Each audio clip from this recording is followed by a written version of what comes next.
Fuego? What's up, man? I think we might have gone too far for this cold open. Oof, I second that notion. Have you checked the children? Your little mess Hi, I'm Chucky. Wanna play? Sometimes that is better. You're gonna need a bigger boat. Hey everyone, welcome to the horror show. I'm Cecil Laird. And you got Jaime and Fuego here. And we are here, of course, to review the brand new 2020 reboot of The Invisible Man. Which is made by Lee Wanell, actually, who made Upgrade just, was it 2 years ago at this point, I think? I think so, a year and a half ago, and not starring Johnny Depp, as was originally planned for the Dark Universe, and then that all ended up just crumbling and falling apart. So. We're not in your brain, so we don't get those jokes. I think a lot of people would have. So, guys, we are going to be talking about this one. This is Universal's attempt to restart the Universal Monster series, or at least that's everyone's assumption. I don't think anyone from Universal's come out and said, this is our new first one.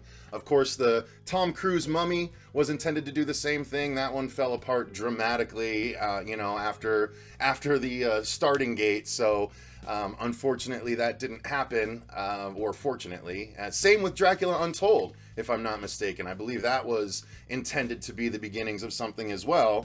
Starring one of my favorite actors, Luke Evans, or was it Luke Evans? Is that what his name? Yeah, I believe okay. so. Yeah. But here we are in 2020 with The Invisible Man by Lee Wanell, starring Elizabeth Moss.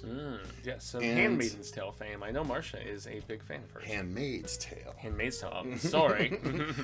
So yes, we are going to be talking about this one, you guys, and we'll do it like we do our normal reviews, which is our overall thoughts, followed by the story, the acting, the effects, definitely the camera work in this one. And so let's jump into it. I'm going to start off and say that I enjoyed this movie immensely. It is definitely a throwback to old school horror movies. There's not much by way of comic relief. There's actual good character development for the few characters that we're kind of focused on in the movie. There's a couple of really shocking moments, one in particular where I was just like, oh, wow. And then, some good twists and turns along the way. So I gotta say, I really enjoyed this one. My feelings were a little bit more mixed on this one, Okay. in all honesty. I'm not going to make a lot of friends by saying that I feel like the script at times was a little unexplained with certain stuff, didn't demonize our main villain as much as I wanted them to, a little bit predictable at times. I felt like the scripting was a little bit lazy, and I don't know, man. Despite good performances, and I mean, Lee Wanell makes terrific looking films, I didn't like this as much as I hoped I would, and I'm not going to make a lot of friends in that, because I think a lot of peeps are going to dig the hell out of this film. So, yeah. Yeah, I'm really surprised. I didn't find any of those issues. I thought everything was explained. Yes, it was predictable. In fact, I kind of whispered two things to you, and they both ended up happening. But at the same time, I didn't mind that, because it earned it, even though it kind of, foreshadowed it a bit too heavily. It did pay off well enough once those things kind of came to fruition and stuff. So it's funny. Well, I guess we'll get into it as we get into it. So story is very simple from the trailer. If you saw any of the trailers, Elizabeth Moss is what we assume is a abused girlfriend, and she escapes. The whole first scene is her escaping this abusive boyfriend, Adrian Griffin, and from there she finds out very rapidly after that he's apparently killed himself. And she has been given a sum of $5 million paid out in increments as long as she doesn't, get taken in for a crime or things like that. So, unfortunately, what happens for her after that is things start to happen, and she doesn't feel like she's escaped Adrian. She thinks that he's actually still alive and turned himself invisible, and no one believes her. So that's the long and short of it, and I'm confused by the lazy screenwriting thing. So I thought it played out very well. It was slow, it was methodical, but I don't know where the lazy comes in. So I really enjoyed how the story plays out. So go ahead. Well, there's only one scene of describing how terrible this person is, and she's like, she doesn't go into a lot of detail for me. Yeah, but she was showing, not telling. I suppose so. Her but acting said so much more to me about how abused she was than any words ever could have. Possibly, but I mean that's acting, not screenplay. Honestly, I mean it just felt like you're supposed to just take at face value how horrible the situation was and just roll with it and everything. And I feel like I would have hated the villain so much more if they had shown a little bit more. Personally, for me, that's just personal opinion. Art is subjective, in that regard and stuff. And I don't know. There was a lot unexplained with like her relation with said, family of sorts that's taken her in. Was it romantic? Was it not? I mean, it was just. It was only 2 weeks. I don't think they ever tried to indicate it was romantic. Well, I kind of got the vibe that it could be when things got past said situation and stuff. I mean, I never once got again, that impression. Never once. Really? Well, no, it was super so, caregiver situation. Definitely not. You think romantic so? I mean. at all. I don't know. She was sleeping in the daughter's bed. That's not a romantic situation. But I mean, maybe in the transitionary process. I don't know, man. I mean, I also didn't really like the sister character in the way that she was written very well. I thought she was very one note and so on. I mean, I don't know, man. The third act did in fact bring a few things that I expected, and then a couple things, one in particular that I did not. So I can definitely champion them at that. It's just, I don't know, like some of the way that these attack sequences were, kind of scripted and put together, execution in that regard, it just felt like certain just beat after beat that I didn't. Hey, I know you liked it a lot. I personally was kind of ho-hum on it, and so opposed to beating a red-headed dead horse about it, I'll just kind of leave it at that. So. All right. Well, acting wise, again, I think Elizabeth Moss was fantastic. Again, yes, we didn't see what had happened before, but we didn't need to. She did run through briefly a lot of the things that he had done, but it was all in her acting, and she was so good at getting across just how bad this guy was that I didn't think any of the other stuff is necessary. Every movie does that stuff. I think it was clever to try and go about it this way. It felt very it felt very heavy-handed in what it was trying to get across to me as far as its message and its situation and stuff like that. And that's, agree to disagree, and that's where I'm not going to make any friends about this. Yeah, agree to disagree. It felt too on the nose. I wish more movies would just let the acting tell the story and let them show instead of telling us, having all this expository dialogue and all these scenes to explain just how things came to be, how this happened. I didn't think this movie needed that. Okay, I don't think it needed to be said. I think more should have been shown for me to just hate as much and side as much. I didn't root for her as much as I thought I would, perhaps, especially with what happens in the third act, where some things are left a little bit vague. And if we were going to talk spoilers at the end, I would purport a theory, but nonetheless, she was very good. I haven't seen her in anything beyond this, and I know she is celebrated for the role on the Hulu show. And we also don't get very much from dude from Haunting of Hill House, who is the drug-addicted younger brother. He's in a few scenes, but he is our proverbial villain and such. I did like the guy who takes her in. I thought he was awesome.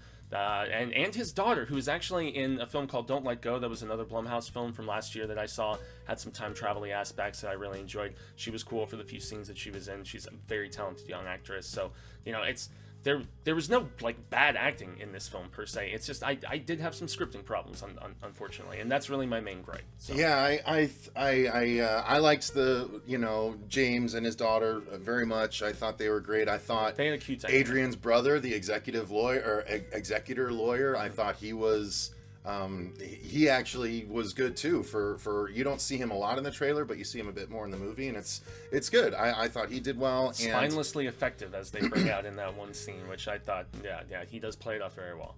So I don't know. I thought that you touched briefly on the sister again. I think you touched on it for scripting, but she does play a role that's hard to warm up to because of the way she's written, but. There are some people that are that way. Not everyone's going to be likable in every movie, kind of thing. So I was, and we don't know the kind of relationship that they had up until that point. So there might be very good reasons for the iciness. So I don't know. I don't hold that as a negative personally. But as far as the effects go, let's talk about the effects before we talk about the camera work. The effects are done very well, although. towards the end, there are a couple things that I'm like, how much better than Hollow Man is that? Like, you know, because there's a lot of people struggling with something that's kind of not really there. But there, I don't know what that is in reference to, but okay. It's like moving guns around and Oh, people like grabbing things and Is then that being. what I that don't was? know. I don't know. Yeah, that's me trying to orchestrate, you know, some of the actual, you know, sequences of the. No, what I'm saying is there's there's a time in which, you know, they have, it's an Invisible Man movie. Yeah. You know, there's things that are gonna be going on around him to make him sort of visible, in brief spurts, and when that happens, yeah, it's very CG, very very CG looking. So I have to point that out. Everyone's gonna be able to point that out. It's not shown so much that it is a little distracting. I gotta be honest. It is a little distracting because it's so clearly CG, but you have to know they can't do certain things. There's no other way. So you just have to either go with it, or as a filmmaker make a totally different creative choice that might ultimately even be less effective. So I get why they went this way, but the CG is a little bit much at that time. However, all of the effects that are done practically and stuff are really cool. And there's some stuff that is probably digitally enhanced, but things that are done, things that are moved, impressions that are made from invisible things, I think a lot of that was very effective. Agreed. So yeah, I don't know. The effects were a bit of a mixed bag, I gotta say. But luckily, the movie didn't hinge on the effects the way I felt Hollow Man did. It hinged more on the story than I think Hollow Man did, if I'm going to do that brief comparison. Yeah. Without really spoiling too much, he stays invisible a lot more maybe than I was anticipating, which I think was effective in that regard. That I didn't mind the texturing on how he looks when we get glimpses of him. I'm trying to remember if we actually saw glimpses in the trailer or not, but I mean, practical when it does happen, when this film does earn its R rating, it does look good, and it's of the grisly variety, and it's effective, and those are some of the better scenes, at least for me, when we just realize how high the stakes are with just the nastiness of this character. And that's why in the third act, especially when some things finally start to actually happen, as opposed to just, you know, build up and just hints of presence and stuff like that, I enjoyed the third act of the film significantly more so because of that. But yeah, I mean, aside it, you know, from Paul Verhoeven, how far have we come? I don't know. I mean, not as far as I would have imagined necessarily, but then again, this is Blumhouse, you know, and they don't really throw tons of money at the effects for their films. It's low budget filmmaking. Upgrade was another low budget one from Lee, but still, I felt like they did a lot with, you know, what they presumably had. So yeah. Sound design and music real quick. I thought the music was really good, but the sound design was, I thought, really impressive because we're in the Dolby. There are, yeah, that's true. We went and saw on the Dolby screen, but all the way, you know, from the smallest thing of listening for the Invisible Man's footsteps, because if you do, you'll hear them at times, all the way up to these sort of big production element sounds where it's just like almost the Inception kind of thing. It's almost that sort of thing, except it doesn't like change that much. The actual tone of it doesn't change. It's just a similar tone, but it's this unnerving thing where it feels like someone's breathing down your neck without that actually happening. So I was actually a big fan of the sound design in this movie, and with an Invisible Man, you gotta really do sound design well. And music, you know, maybe the music didn't make as much of an impression on me as it should have, because I was so focused on what was on screen. But yeah, sound design for you? Oh, it was great. I mean, just like panning of like a whisper that's coming from like the back of the theater and stuff, and that's not just going to be in Dolby, that's going to be everywhere. You know, if he's like behind her and whispering in her ear something very brief, I mean, just the placement of that alone just adds a creepiness. And I mean, it was obviously deliberately done and very effective in that regard. Score, once again, nothing that, you know, was incredibly memorable, but those jarring, like, you know, just, I don't know, discordant noises that were just punctuating certain scenes were, you know, I don't know, unnerving as hell, to put it bluntly. So yeah.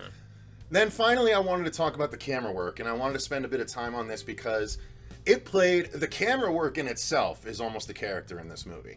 It works to make you really wonder and look across the entirety of almost every frame that comes on screen. And that is a accomplishment, because you know there's an invisible guy. You never know what in the frame might be manipulated or affected by him or anything like that. But even better than that, Lee kind of turns a few horror movie tropes that we've been getting a lot recently on their heads with the camera work. And that in the Conjuring movies, James Wan kind of made that whole thing, repopularized it. He didn't originate it, but he repopularized the whole thing where you're on a character and then you like move back over here where there's nothing, and then you move back over here to the character, and then you go back and forth a few times, right? Until something's there that shouldn't have been there, right?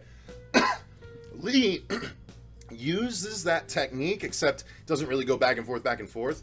But when he does it, he shows Elizabeth Moss, and then he'll just pan over to a corner, just a completely empty corner. Or there was a time where Elizabeth Moss was in frame, and then the camera raises a little bit and then shifts her out of focus and it just brings the corner into focus. And you're like, why? What? And then it's like, oh, they're showing me where the Invisible Man is using the camera work. And I really, really dug that, because they did that a lot.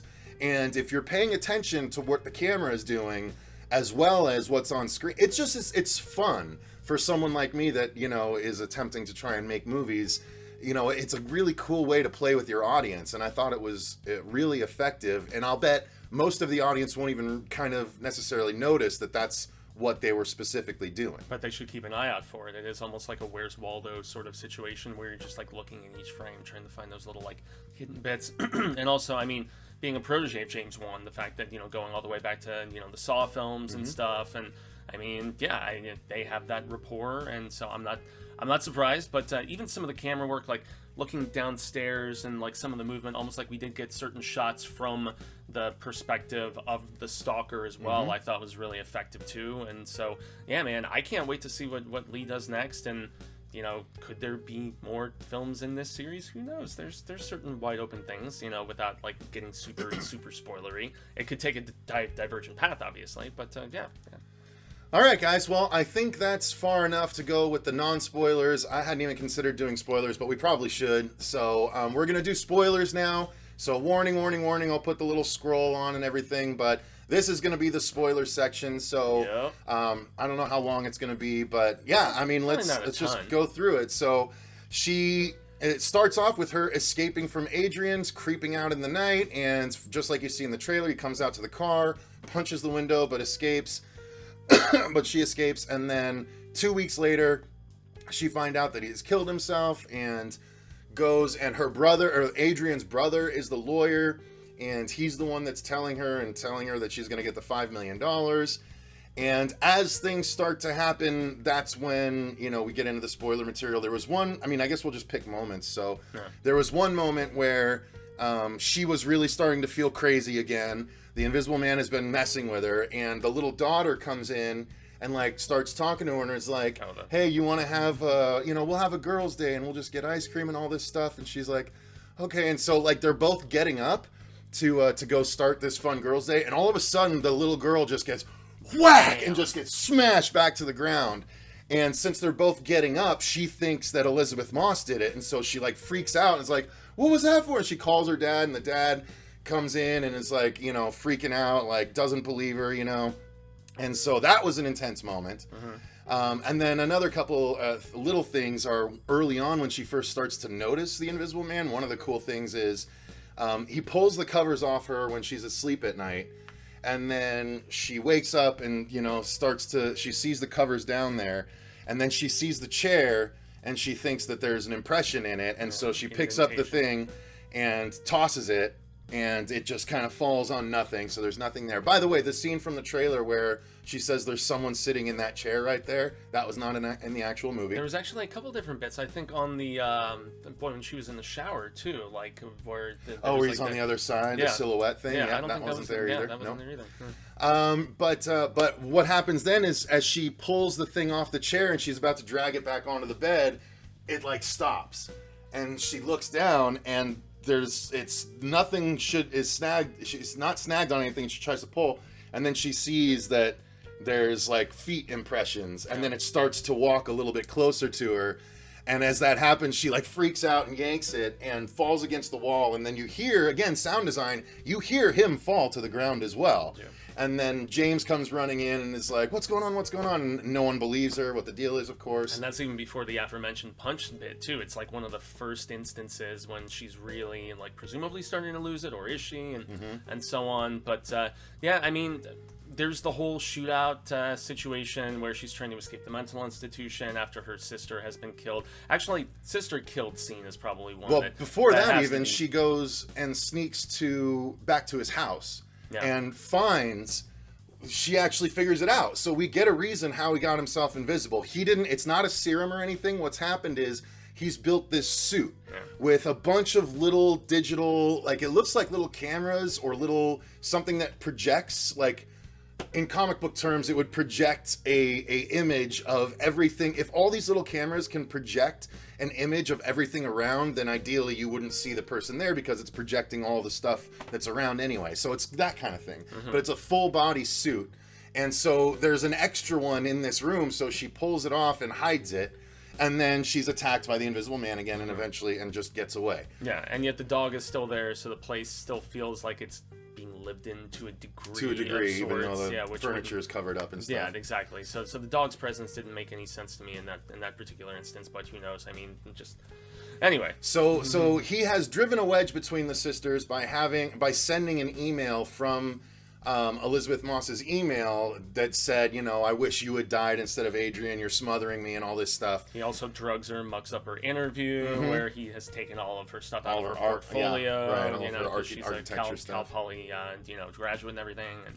And so she calls her sister to try and get help and make amends and all this stuff. And so they're at a public place, public restaurant, and they're both sitting there. And she says all these nice things to her sister, and her sister kind of softens a little bit, and she's like, I need you to believe what I'm about to tell you. She's like, okay. And so she leans forward. It's this fucking cat, man. He's just making all these problems right now.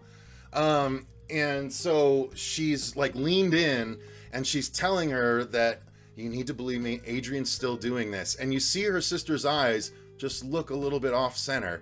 And then it cuts back to Elizabeth Moss, and you see that there's just a knife just sitting there in the air. Chilling. And she's just like, what? And then the knife swipes over, slices her throat, and then gets pulled back and put in her hand.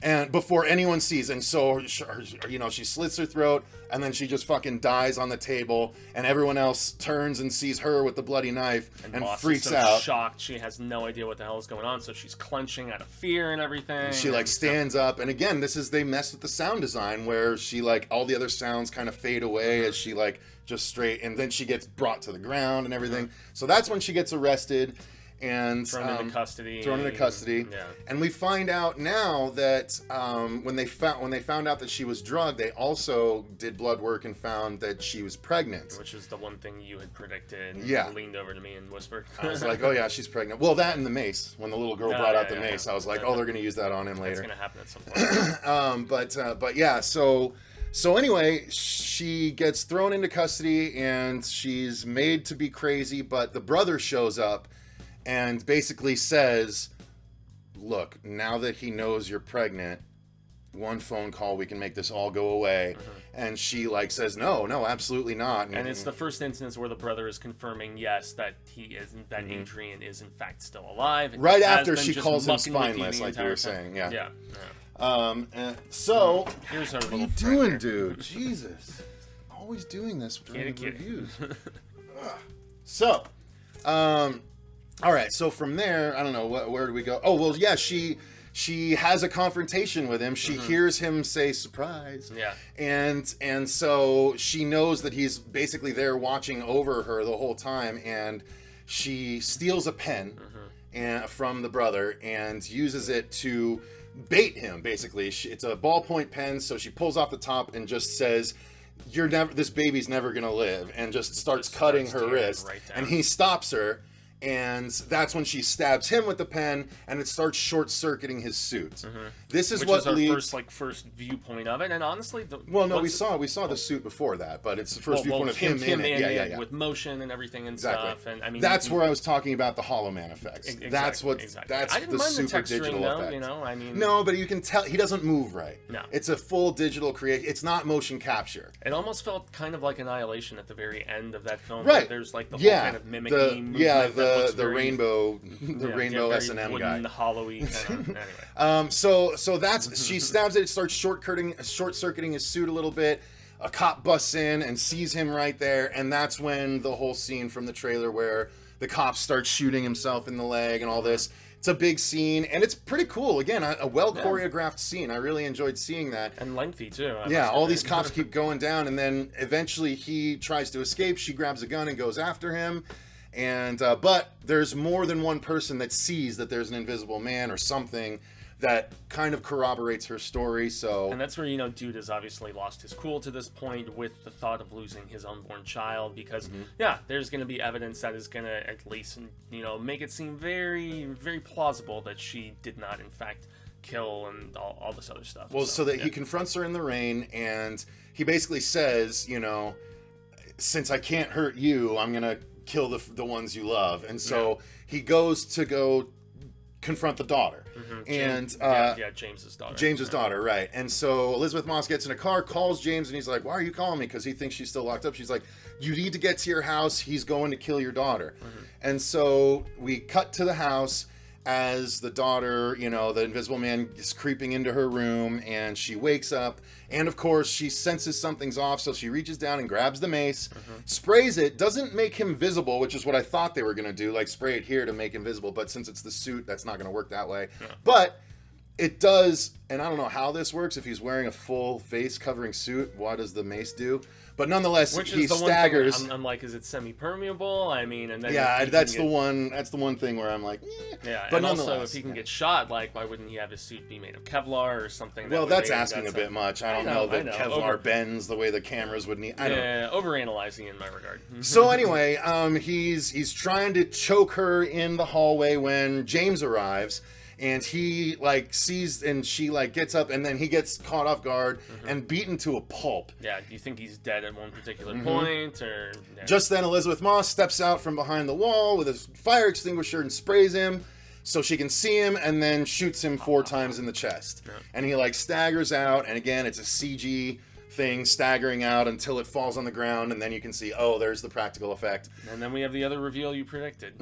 And so she pulls off the mask, and it's actually the brother. Yes. And so they then go to the house. The police storm the house, find Adrian locked up in a closet, and he's trying to pin it, say that the brother was the one doing everything. Elizabeth Moss doesn't believe it.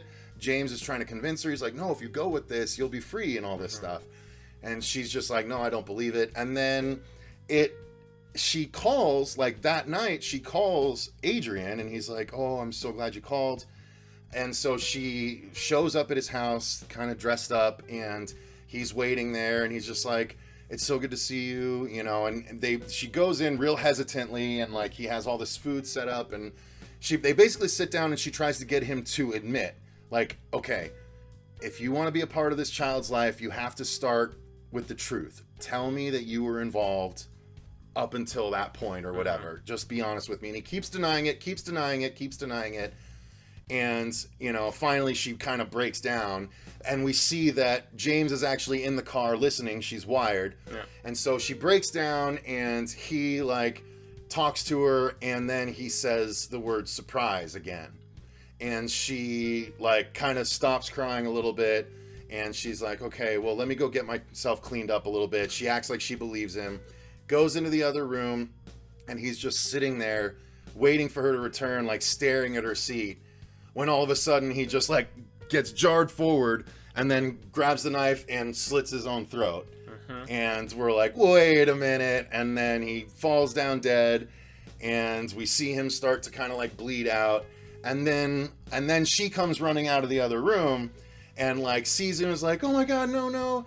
And we see the security camera, which has a blind spot over here, but we see her rush over and start to call, and then she like kind of backs out of the view of the camera, and then like hangs up the phone, you know, after calling. Yeah, because from her escape, she knows where all the cameras are placed and stuff. You know, the escape at the initial part of the film. You know, and so she just looks at him while he's dying, and just says "surprise." Because what she's done is she's gone to get the suit that she stowed earlier in the movie and put it on and killed him. And when James comes up, he like sees her leaving totally fine, and he looks in the bag and sees the suit. But ultimately, she's like, "What did you hear, James?" And he's just like, I heard him kill himself. And so that she leaves and she walks up the steps and basically looks all around and then looks right at the camera, and then it cuts. Yeah. So now we have technically an invisible woman if we want down the line, or just another crazy guy. But Elizabeth Banks is already working on the Invisible Woman, which makes me wonder, you know. So yeah. So that's that. This would have made a little bit more sense. It makes me wonder if I would imagine she's already seen this film and stuff. But nonetheless, what if Adrian actually hadn't been the one behind it? You know, what if it was the brother? Who knows? You know. That's what you're going with? No, he said surprise. That's what confirmed it. That's not enough for you? The fact that literally his voice said it twice? Well, it's enough, but you know, nonetheless, she definitely got one hell of a mean streak in her by the end of it, man. And I mean, more power to her. Like after all of that, wouldn't you? Yeah. Oof, I think it's totally justified, totally understandable. Yeah. But there you go, guys. So that's a slightly disagreed upon assessment of the movie here. I'd be very curious to get your guys' opinion. So let us know in the comments down below. I don't know, maybe some people will. I'm Marsha Parker today.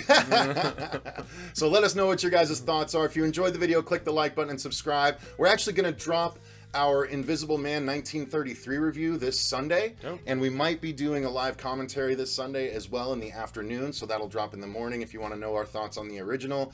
That'll be coming out in about 2 days, so if you guys want, in the description box down below, you can click the link for our Patreon if you want to request movies for us to review or do commentaries for, things like that. But thank you guys very much for watching. Until next time, I've been Cecil Laird. And Gracias up and Jaime Fuego. And remember, stay scared.